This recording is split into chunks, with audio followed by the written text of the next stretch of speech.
Oi gente, tudo bem? Eu sou a Camila e hoje a gente vai conversar sobre a quarta peça de teatro que o Nelson Rodrigues escreveu.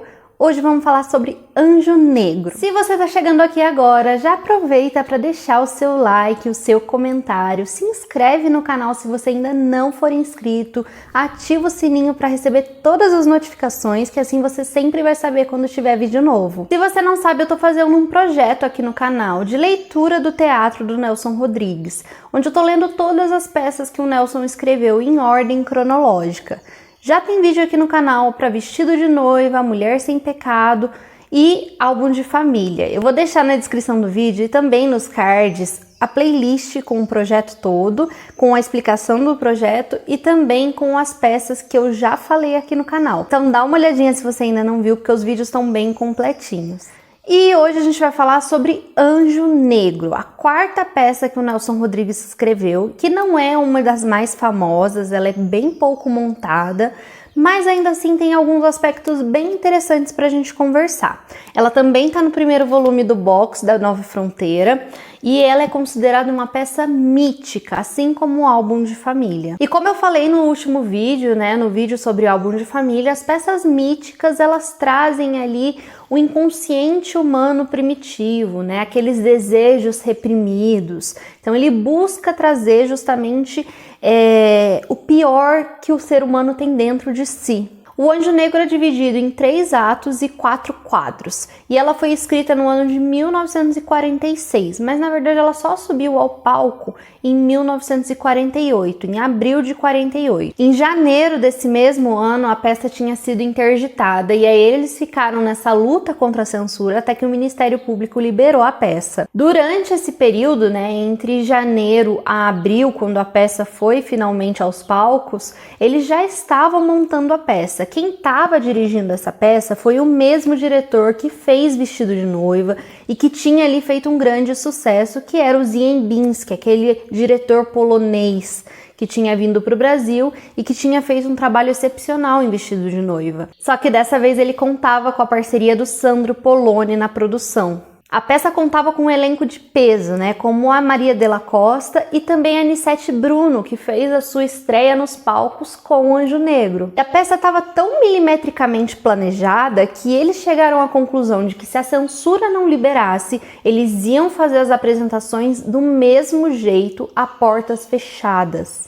E aí, já que a gente está falando dessa questão da produção da peça mesmo, aproveito para falar para vocês, para ler para vocês um pedacinho desse livro, Nelson por Ele Mesmo, onde ele dá uma entrevista falando sobre quais eram as suas expectativas quanto ao público, o que ele achava que o público acharia de Anjo Negro. E ele falou assim, quando eu faço as minhas peças, a verdade é que eu não penso neles, no público, mas cogito possíveis reações e preservo uma única qualidade, o de ser irredutível, o de não fazer concessões. Não quis agradar ninguém, e se alcançar esse resultado, desculpe meu tom de arrogância apenas aparente. Foi sem querer. Isso nem implica num ato heróico, mas exprime somente um dever de elementar a dignidade autoral. Então ele meio que não estava nem aí pro público, porque o público ia achar. Ele só queria expressar aquilo que ele gostaria de expressar mesmo, ele não estava preocupado com as críticas, Inclusive, ele falou assim, foram criadas para Anjo Negro todas as condições técnicas e artísticas. Depois ele fala, sobre a questão de Anjo Negro poder ser considerado uma peça mórbida, E ele fala assim: a morbidez não me parece que seja um defeito nem uma qualidade, significa apenas uma característica muitíssimo inofensiva. Portanto, se atribuírem a Anjo Negro toneladas de morbidez, não ficarei em absoluto inconsolável. E realmente a peça foi considerada muito mórbida, além de ter sido considerada imoral e monstruosa. Também disseram que tinha muita repetição de assunto, que o Nelson repetia sempre os mesmos assuntos. E aí aqui no livro da peça mesmo, do box da Nova Fronteira, ele já vai rebater essas críticas. E ele vai falar o seguinte: o furor crítico de Anjo Negro excedeu todas as expectativas. Passada a tempestade, eu vejo que muitas das opiniões que se levantaram contra mim e meu drama são procedentes. Com efeito, Anjo Negro é mórbido. E eu, mórbido também. Aliás, jamais discuti ou refutei a minha morbidez. Dentro de minha obra, ela me parece incontestável e, sobretudo, necessária. E depois ele vai falar sobre essa questão de repetição de assunto, né? Os críticos fizeram uma observação restritiva, que a minha obra toda gravita em torno de sexo, sexo, sexo. Sendo isso verdade, qual o inconveniente? Já disse que não vejo como qualquer assunto possa esgotar-se e muito menos o sexual. O assunto sexual ainda dá motivo a escândalo. E sobretudo, por que investem em mim como se fosse eu o inventor do sexo e como se ele não existisse na vida real e nem tivesse a menor influência da natalidade aqui e alheures? Mais pra frente ele fala assim: creio mesmo que não se repete nada. Cada assunto tem em si uma variedade que o torna infinitamente mutável. Sobre ciúme, o mesmo autor poderia escrever 250 peças diferentes, sendo 250 vezes originais. Sobre o amor também, e sobre a morte, idem. Então ele refuta essa questão de considerarem que ele é extremamente repetitivo nos seus assuntos, porque ele pode criar diversas coisas com o mesmo assunto, diversas peças e obras diferentes com o mesmo assunto. E essa foi a recepção da crítica, né? Já a recepção do público mais leigo, ela foi bastante controversa. Existem pessoas que gostaram muito e acharam que a peça foi um sucesso, e existem pessoas que não entenderam a peça, acharam ela muito esquisita, né? Isso porque ela trazia um antirrealismo e o público brasileiro não estava acostumado com isso. Ainda assim, né, levando em conta tudo isso, a peça fez sim um certo sucesso, né? A gente tem que lembrar que Álbum de Família estava engavetado por conta da censura, então ele ainda não tinha chocado o público com toda aquela peça, né? A última peça dele que tinha ido aos palcos, tinha sido Vestido de Noiva, que foi um sucesso entre o público. Bom, mas vamos lá para a história da peça, né? Essa é uma peça que contém diversas camadas. E antes de eu começar, como sempre, aviso que terá spoilers, porque quando eu vou falar da peça de teatro, não tem como eu falar sem dar spoilers, né? A gente vai fazer uma análise mais crítica. Então eu preciso contar para vocês toda a história da peça, então estejam avisados. Mas como sempre, eu sempre aviso que eu acho que isso não é um impedimento para você assistir ao vídeo, porque eu acho que peças de teatro, ela tá muito ali mais na sua imaginação e em como você faz essa leitura dramática do que o que realmente acontece, né? Diferente de um romance que às vezes você espera pela surpresa. Bom, aqui a gente vai acompanhar então a história do nosso protagonista. Ele se chama Ismael, ele é um homem preto que é casado com a Virgínia, uma mulher branca. O Ismael, ele é um médico muito rico e ele vive ali com a Virgínia numa casa e eles ficam totalmente isolados do mundo. A Virgínia só pode ver o próprio marido, ela não tem contato com outros homens, ela mal sai na rua, né? E uma coisa interessante que eles fazem, né, é que a casa é cercada de muros. Então, no próprio cenário, existe um muro ao redor do cenário e esse muro, ele vai subindo a cada ato para dar essa sensação de que eles estão cada vez mais presos no interno, mais fechados somente ali. Bom, a peça começa com um funeral e logo a gente vai descobrir que quem morreu foi o filho do casal, um menininho. E ele morreu afogado num tanque. A gente tem uma voz narrativa na história que é composta por algumas senhoras, todas vestidas de preto, que estão ali em volta do caixão e que vão ali contando meio que por forma de diálogo o que é que aconteceu. Então vou ler um trechinho para vocês entenderem o que eu tô falando. Essas senhoras não têm nome, né? São só senhoras. E aí uma fala: 3 já morreram, com a mesma idade, má vontade de Deus. A outra comenta, né? Dos anjos, má vontade dos anjos.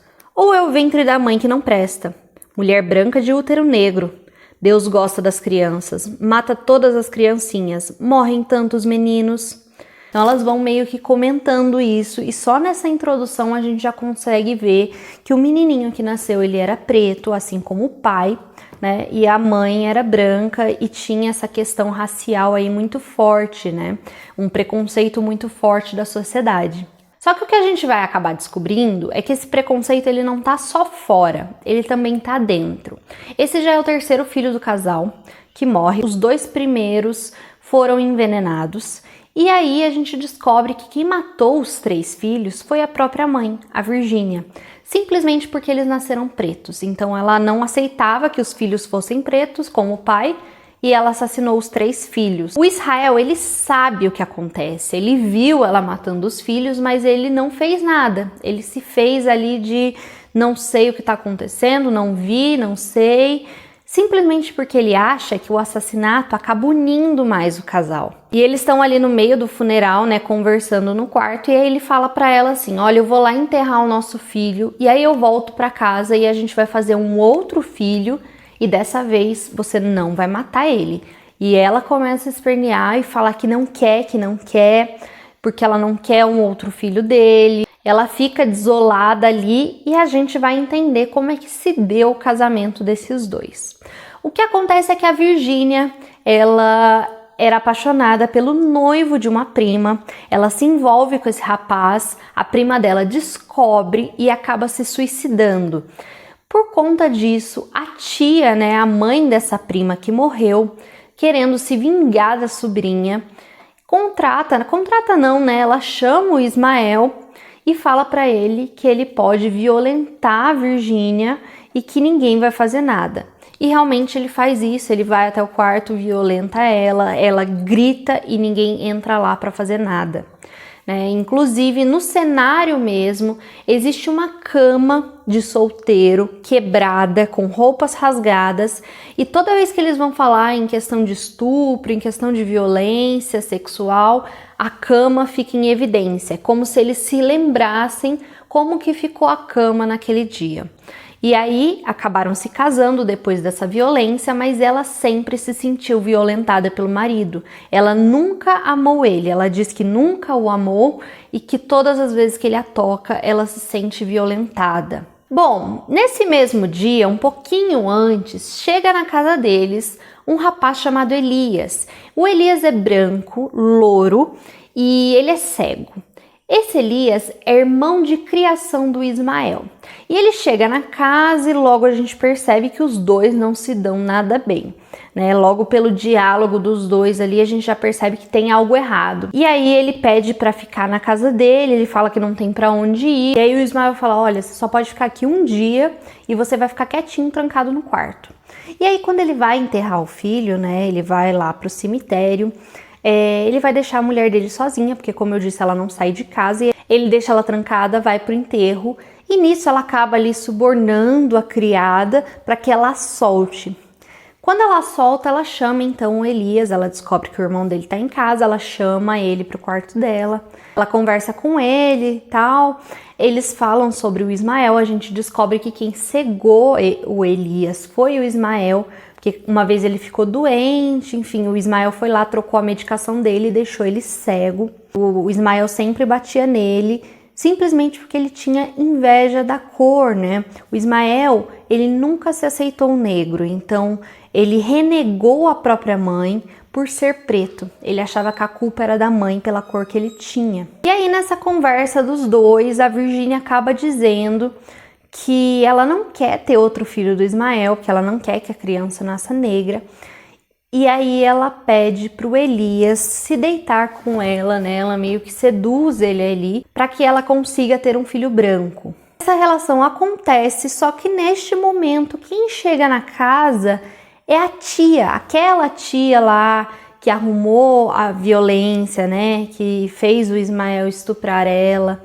Essa tia que vive querendo a vingança dela junto com as filhas dela por conta da morte daquela prima, essa tia chega em casa e vê o que aconteceu.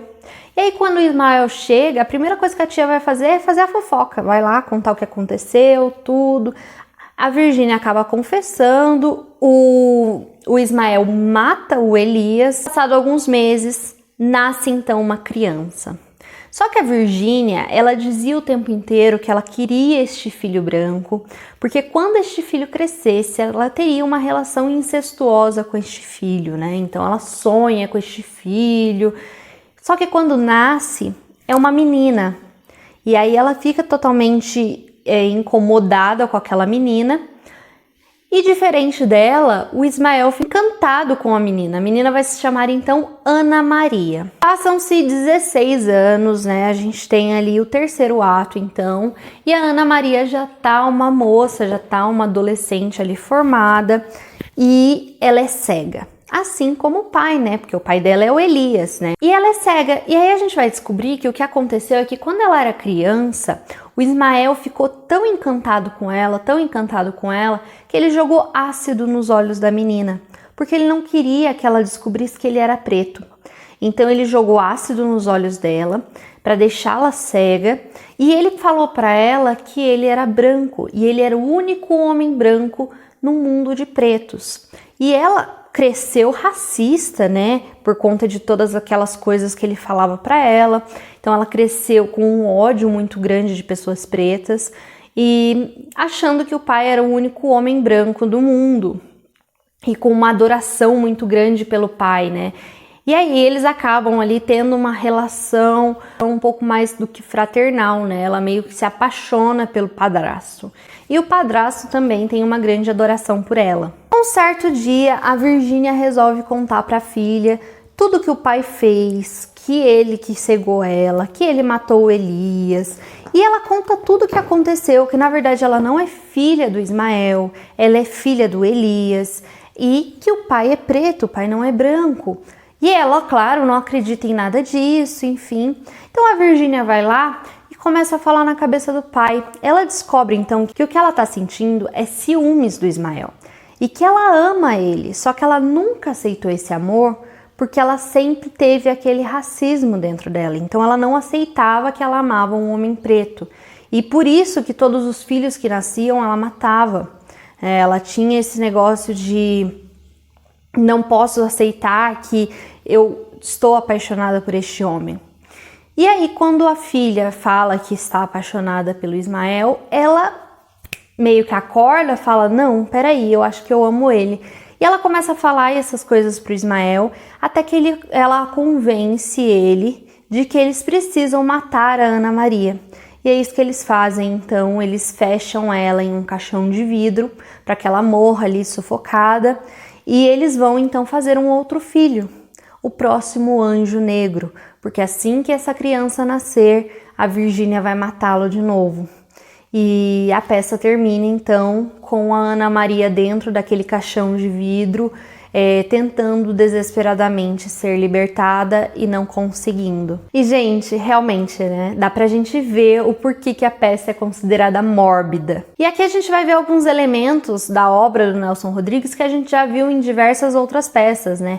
Então a gente tem a violência sexual, a gente tem o incesto, a gente tem o machismo, a mulher reprimida, a gente tem aquela coisa de duas pessoas da mesma família apaixonadas por uma outra pessoa, então a gente tem os dois irmãos que se envolvem com a Virgínia, a gente tem a mãe e a filha que se envolvem com Ismael, então a gente tem essas relações muito próximas. O incesto a gente tem tanto em questão do padrasto, em questão do cunhado, né, com a Virgínia com o cunhado, o Ismael com a enteada e a própria Virgínia com o noivo da prima. Um ponto interessante que a gente tem é essa questão do muro no cenário, que o muro vai crescendo, cada ato ele vai estar um pouquinho mais alto para dar essa sensação de prisão interna, né? Aquelas pessoas estão presas naquela situação, estão presas dentro delas, elas têm uma relação extremamente estranha, né? Porque um marido que aceita que a mulher mate os próprios filhos e acha que o assassinato vai unir os dois, vai unir essa relação.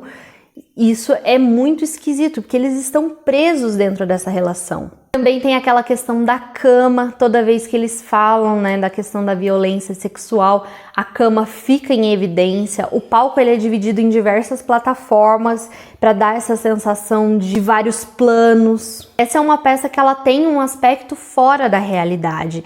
Então, logo no início da peça, a gente já lê no texto que essa é uma peça que se passa em qualquer tempo, em qualquer lugar. Então, ela não tem ali um tempo, uma época específica para se passar. Também é dito que nessa casa nunca há luz do sol.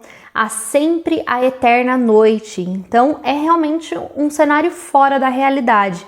É aquela coisa do não realismo. E isso meio que as pessoas acharam um pouco estranho tudo isso, né? Elas tentavam ficar entendendo qual era a motivação por trás, o que estava acontecendo, se era imaginação, se não era. E na verdade não, era só uma peça irreal. A gente tem as personagens da tia e das primas, né, que são personagens sem nome, mas que o tempo todo elas aparecem em cena para ver a derrocada da prima, elas querem a vingança por tudo que aconteceu. Uma das grandes inspirações para essa peça foram as tragédias gregas. Então a gente pode ver aí a influência da Medeia, que ela mata os próprios filhos, tem o Cronos, que devora os filhos também, a gente tem a Electra, que mata a própria mãe. No caso da Ana Maria, ela não mata, ela não chega a matar a mãe, mas ela quer matar a mãe, né? Ela tem essa vontade de assassinar a mãe. Outra coisa que também pode ser vista como uma influência das tragédias gregas é a questão da maldição.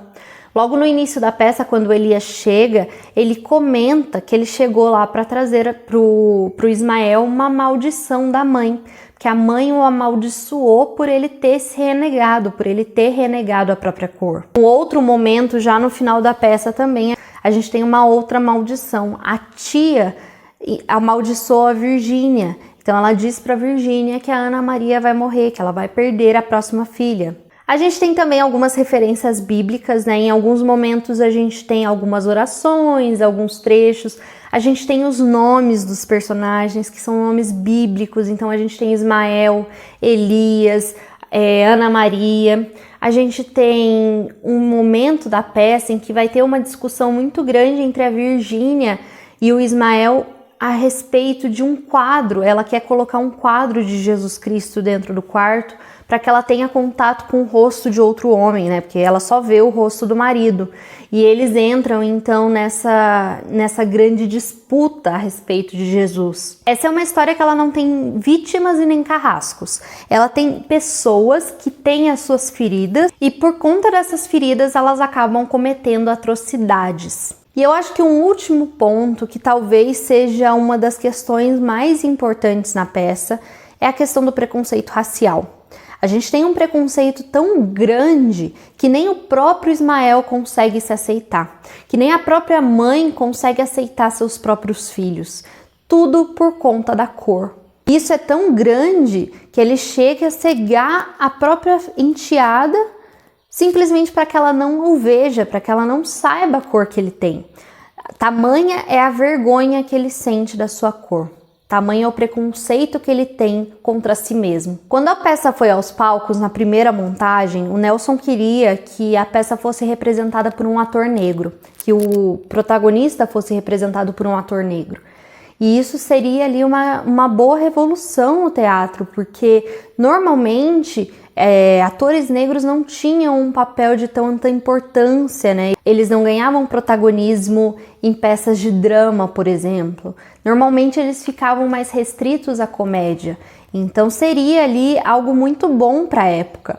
Mas não foi bem assim que aconteceu. O Ziembinski foi contra. Ele acabou contratando então um ator chamado Orlando Guy, que era um ator branco e que acabou se maquiando de preto para poder fazer o personagem. Eu acho que sim, uma peça que tem ali uma crítica racial tão grande como essa, né? Uma crítica sobre preconceito, onde nem a própria pessoa se aceita, ela poderia sim ter colocado um ator negro para poder fazer o protagonista, mas infelizmente, né, a gente sabe que os tempos eram outros e que as coisas eram vistas de uma forma um pouco mais triste, um pouco mais diferente, né? Essa foi uma peça que eu gostei, mas de todas as que eu já li do Nelson, talvez tenha sido a que menos me agradou. E ela é uma das peças menos montada no Nelson, né? Como eu disse, ela não é tão conhecida, as pessoas não falam tanto dessa como de outras, como Vestido de Noiva, Senhora dos Afogados, Boca de Ouro. Mas ainda assim eu acho que ela é muito válida para quem gosta da obra do Nelson, para quem quer conhecer um pouco mais. Acho que é uma peça sim muito importante e muito bacana de se conhecer.